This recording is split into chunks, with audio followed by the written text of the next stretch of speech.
আপনি ছুটিতে গিয়ে হোটেলের ওয়াইফাই অন করলেন আর দেখলেন সবচেয়ে স্ট্রং সিগন্যালটার নাম লেখা, আমি তোমার মেঝের নিচে আছি।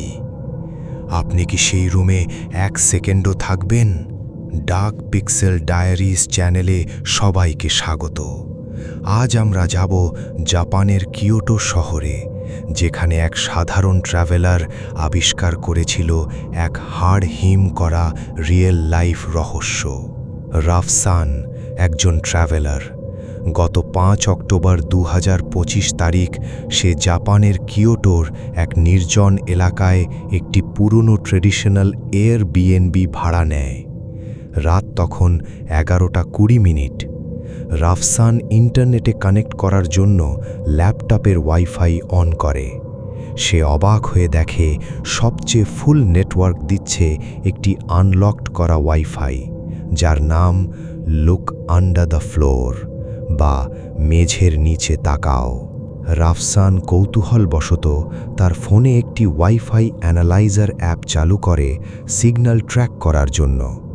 অ্যাপের সিগন্যাল মিটার তাকে ঠিক তার খাটের পাশের মেঝের কাছে নিয়ে যায়। রাফসান ভয়ে ভয়ে মেঝের কার্পেটটা সরায়।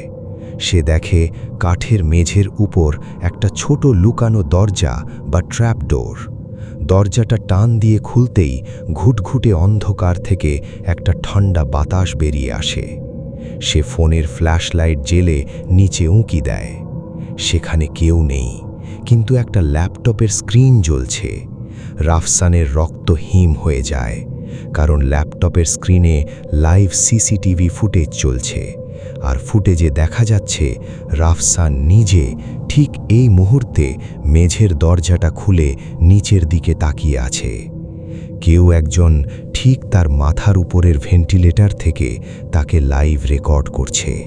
আপনি যদি রাফসানের জায়গায় থাকতেন, তাহলে কি সেই মুহূর্তে উপরের দিকে তাকানোর সাহস পেতেন? কমেন্ট করে জানান। গল্পটা আপনার গায়ে কাঁটা দিলে লাইক দিন, আর এমন রিয়েল লাইফ মিস্ট্রি পেতে ডার্ক পিক্সেল ডায়েরিজ সাবস্ক্রাইব করুন।